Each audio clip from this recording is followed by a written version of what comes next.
दिने आचार्य चाणक्य भ्रमण करुथिबा समयरे गोटिए नदी कूଳରେ बसिले। पाखरे शिष्य चंद्रगुप्त बसिथिले।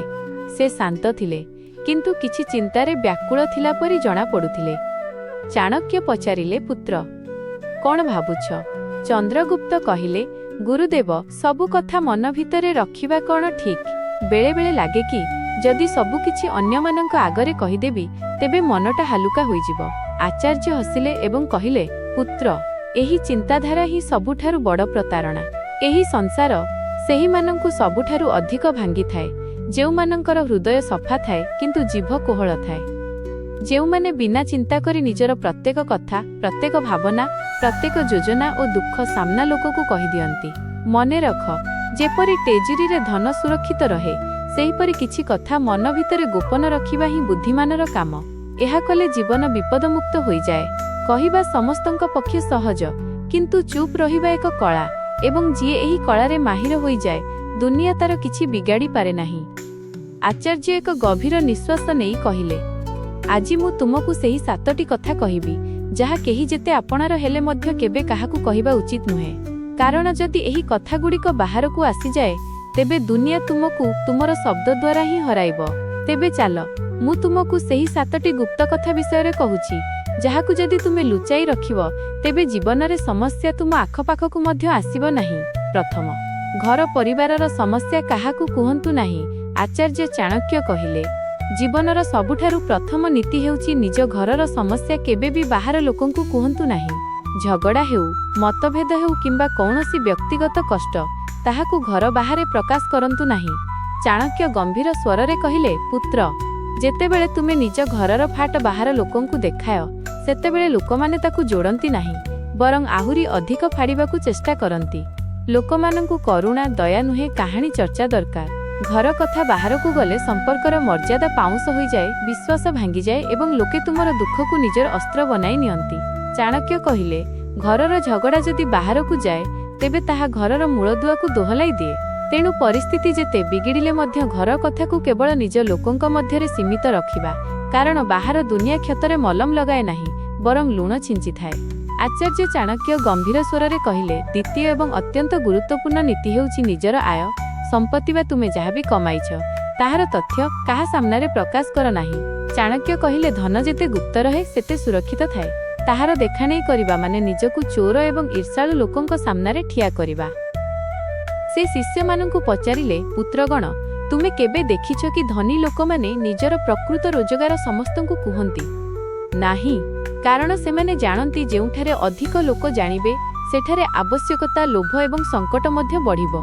जदि काहाकु जना पड़ी जाए जे तुमे भल रोजगार करुछ, तेबे किछि लोक साहाय्य बाहानारे पाखकु आसिबे, किछि तुमकु तळकु देखाइबाकु सुजोग खोजिबे, एवं किछि लोक केवल एथिपाई ईर्षा करिबे कारण तुम पाखरे जाहा अछि ताहा सेमानंक पाखरे नाही।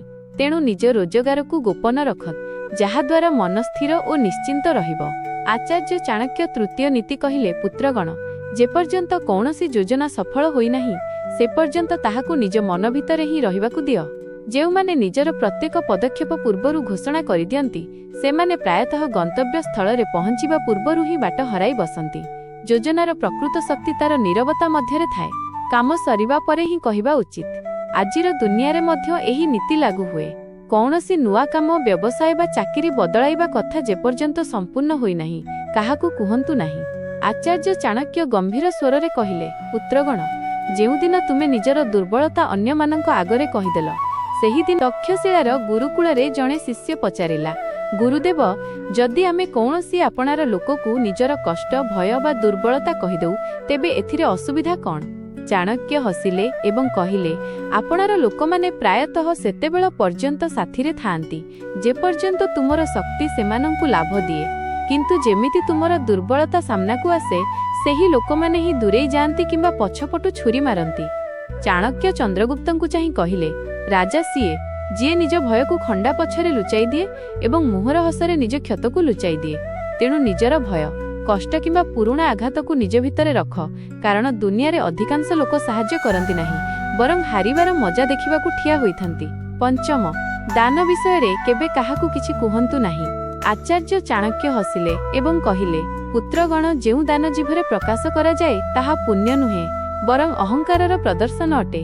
ଶିଷ୍ୟମାନେ ପଚାରିଲେ, ଗୁରୁଦେବ, ଯଦି ଆମେ କୌଣସି ଗରିବକୁ ସାହାଯ୍ୟ କଲୁ, ଭୋକିଲାକୁ ଅନ୍ନ ଦେଲୁ, ତେବେ କ'ଣ ତାହା କହିବା ଭୁଲ? ଚାଣକ୍ୟ ଶାନ୍ତ ସ୍ୱରରେ କହିଲେ, ଯେତେବେଳେ ତୁମେ ଦାନ କର ଏବଂ ତାହାର ପ୍ରଚାର କର, ସେତେବେଳେ ତାହା ସାହାଯ୍ୟ ହୋଇ ରହେ ନାହିଁ, ତାହା ତୁମର ଅହଙ୍କାର ବଢ଼ାଇବାର ଏକ ମାଧ୍ୟମ ପାଲଟିଯାଏ। ସେ କହିଲେ, ଡାହାଣ ହାତରେ ଦିଆଯାଇଥିବା ଦାନ ଯଦି ବାମ ହାତ ମଧ୍ୟ ଜାଣିନପାରେ, ତାହା ହିଁ ପ୍ରକୃତ ଦାନ। ଦାନ ହେଉଛି ସେହି ଦୀପ ସଦୃଶ ଯାହା ଅନ୍ଧାରରେ ଜଳେ। ତାକୁ କିଏ ଦେଖୁ ବା ନ ଦେଖୁ, ତାର ଆଲୋକ ଦିନେ ନା ଦିନେ ନିଶ୍ଚୟ ଫେରିଆସେ। ତେଣୁ ଯଦି ସତରେ କାହାର ସାହାଯ୍ୟ କରିଛ, ତେବେ ଦୁନିଆକୁ ଜଣାଇବା ଦରକାର ନାହିଁ। ଷଷ୍ଠ, ଅପମାନ ଏବଂ ପରାଜୟର କାହାଣୀ କାହାକୁ ଶୁଣାନ୍ତୁ ନାହିଁ। ଆଚାର୍ଯ୍ୟ ଚାଣକ୍ୟ କହିଲେ, ପୁତ୍ରଗଣ, ଜୀବନରେ ସମସ୍ତେ କେବେ ନା କେବେ ହାରନ୍ତି ଏବଂ ଅପମାନ ସହିଥାନ୍ତି, କିନ୍ତୁ ସେହି ପରାଜୟକୁ ବାରମ୍ବାର କହିବା ମାନେ ନିଜ କ୍ଷତକୁ ଆହୁରି ଆଘାତ ଦେବା। ଚାଣକ୍ୟ କହିଲେ, ଯଦି କେବେ ଅପମାନ ସହିଛ, ତାକୁ ନିଜର ଶକ୍ତିରେ ପରିଣତ କର, ଶିକ୍ଷା ଲାଭ କର, କିନ୍ତୁ ତାକୁ ଢୋଲ ବଜାଇ ସମସ୍ତଙ୍କୁ କୁହ ନାହିଁ, ଦୁନିଆ ଚତୁର ଅଟେ, ତାହା ତୁମ ଦୁଃଖରେ କାନ୍ଦିବ ନାହିଁ, ବରଂ ତାକୁ ମନେ ରଖିବ। ଦୁନିଆ ସେତେବେଳେ ହିଁ ବିଶ୍ୱାସ କରେ ଯେତେବେଳେ ତୁମେ ନିଜର ଶକ୍ତି ଦେଖାଅ, ନିଜର ଭାଙ୍ଗିଯିବାର କାହାଣୀ ଶୁଣାଇଲେ ନୁହେଁ। ତେଣୁ ଯଦି କେବେ ହାରିଯାଅ, ତେବେ ନିଜକୁ କୁହ, ମୋତେ ଆହୁରି ଦୃଢ଼ତାର ସହ ଠିଆ ହେବାକୁ ହେବ। ଶେଷ କଥାଟି ହେଉଛି ନିଜର ଭାବନା। କ୍ରୋଧ, ମୋହ ବା କଷ୍ଟ କାହା ସାମ୍ନାରେ ପ୍ରକାଶ କରନ୍ତୁ ନାହିଁ। ଆଚାର୍ଯ୍ୟ ଚାଣକ୍ୟ ସମସ୍ତ ଶିଷ୍ୟଙ୍କୁ ଚାହିଁ ଗମ୍ଭୀର ସ୍ୱରରେ କହିଲେ, ମଣିଷର ସବୁଠାରୁ ବଡ଼ ରହସ୍ୟ ହେଉଛି ତାର ମନ। ଯିଏ ସମସ୍ତଙ୍କ ସାମ୍ନାରେ ନିଜ ମନକୁ ଖୋଲିଦିଏ, ସେ ସବୁଠାରୁ ଆଗ ଭାଙ୍ଗିଯାଏ। ସେ କହିଲେ, ଯେତେବେଳେ ତୁମେ କାନ୍ଦୁଛ, ରାଗୁଛ ବା ମୋହରେ ପଡୁଛ ଏବଂ ତାହାକୁ ଅନ୍ୟମାନଙ୍କ ସହ ବାଣ୍ଟୁଛ, ଲୋକେ ସହାନୁଭୂତି ନୁହେଁ, ବରଂ ତୁମକୁ ଆୟତ୍ତ କରିବାକୁ ଚେଷ୍ଟା କରନ୍ତି। ସେମାନେ ଭାବନ୍ତି ତୁମର ଦୁର୍ବଳତା କେଉଁଠି ଅଛି ଏବଂ କେଉଁଠୁ ତୁମକୁ ଭଙ୍ଗାଯାଇ ପାରିବ। ଯଦି ତୁମେ କାହାକୁ କହିଲ ଯେ ତୁମେ କାହା ଉପରେ ରାଗିଛ, ତେବେ ସେହି କଥା ତୁମ ଶତ୍ରୁ ପାଖରେ ପହଞ୍ଚିପାରେ। ଯଦି କାହାକୁ କହିଲ ଯେ ତୁମେ କାହାକୁ ଭଲ ପାଉଛ ବା ମୋହ ରଖିଛ, ଲୋକେ ସେହି ମୋହକୁ ଭାଙ୍ଗିବାକୁ ଚେଷ୍ଟା କରିବେ। ଭାବନା ମଧ୍ୟ ଧନ ଭଳି ଥାଏ, ଯାହା ସମସ୍ତଙ୍କ ସାମ୍ନାକୁ ଆସିଗଲେ ତାର ମୂଲ୍ୟ କମିଯାଏ, କିନ୍ତୁ ଯାହା ଭିତରେ ସାଇତି ରଖାଯାଏ, ତାହା ଶକ୍ତି ପାଲଟିଯାଏ। ସେ ଚନ୍ଦ୍ରଗୁପ୍ତଙ୍କୁ କହିଲେ, ରାଜା ସିଏ, ଯିଏ ଭିତରେ ନିଆଁ ଭଳି ଜଳେ, କିନ୍ତୁ ବାହାରକୁ ଶୀତଳ ଛାଇ ଭଳି ଦେଖାଯାଏ। ଯାହାକୁ ଦୁନିଆ ବୁଝିପାରେ ନାହିଁ, ସିଏ ହିଁ ସବୁଠାରୁ ଶକ୍ତିଶାଳୀ। ନିଜ ମନର କଥା କେବଳ ତାକୁ ହିଁ କୁହ ଯିଏ ପ୍ରକୃତରେ ନିଃସ୍ୱାର୍ଥପର। ବାକି ସମସ୍ତଙ୍କ ସାମ୍ନାରେ କେବଳ ହସ ଓ ନୀରବତା ରଖ। ଚନ୍ଦ୍ରଗୁପ୍ତ ମୁଣ୍ଡ ନୁଆଇଁ କହିଲେ, ଗୁରୁଦେବ, ମୁଁ ବୁଝିଗଲି। ପ୍ରତ୍ୟେକ ସମ୍ପର୍କରେ ଯେତେ ପ୍ରେମ ଥିଲେ ମଧ୍ୟ କିଛି କଥା ଏମିତି ଥାଏ ଯାହାକୁ ଗୋପନ ରଖିବା ହିଁ ବୁଦ୍ଧିମାନର କାମ। ଚାଣକ୍ୟ କହିଲେ, ପୁତ୍ର, ଏହି ନୀତି ହିଁ ଜୀବନର ସବୁଠାରୁ ବଡ଼ କବଚ। ଏହାକୁ ଆପଣେଇ ନିଅ, ତେବେ କେହି ତୁମକୁ କେବେ ଭାଙ୍ଗି ପାରିବେ ନାହିଁ। ତେଣୁ ବନ୍ଧୁଗଣ, କେହି ଯେତେ ପ୍ରିୟ ବା ଖାସ୍ ହେଲେ ମଧ୍ୟ ଏହି 7ଟି କଥାକୁ କେବଳ ନିଜ ମଧ୍ୟରେ ହିଁ ସୀମିତ ରଖନ୍ତୁ। ଏମିତି ଅନେକ ପ୍ରକାରର ଶିକ୍ଷଣୀୟ ପୁରାତନ ଗପ, କଥା ଓ ଜ୍ଞାନବର୍ଦ୍ଧକ ମନ୍ତ୍ର, ଶ୍ଲୋକ ଆଦି ଶୁଣିବା ପାଇଁ ଆମ ଚ୍ୟାନେଲ ବେଦାନ୍ତ ଓଡ଼ିଆକୁ ନିହାତି ସବସ୍କ୍ରାଇବ୍ କରନ୍ତୁ, ଯାହା ଫଳରେ ସମସ୍ତ ଭିଡିଓ ଅତି ସହଜରେ ସର୍ବପ୍ରଥମେ ଆପଣଙ୍କ ପାଖରେ ପହଞ୍ଚିବ। ନମସ୍କାର।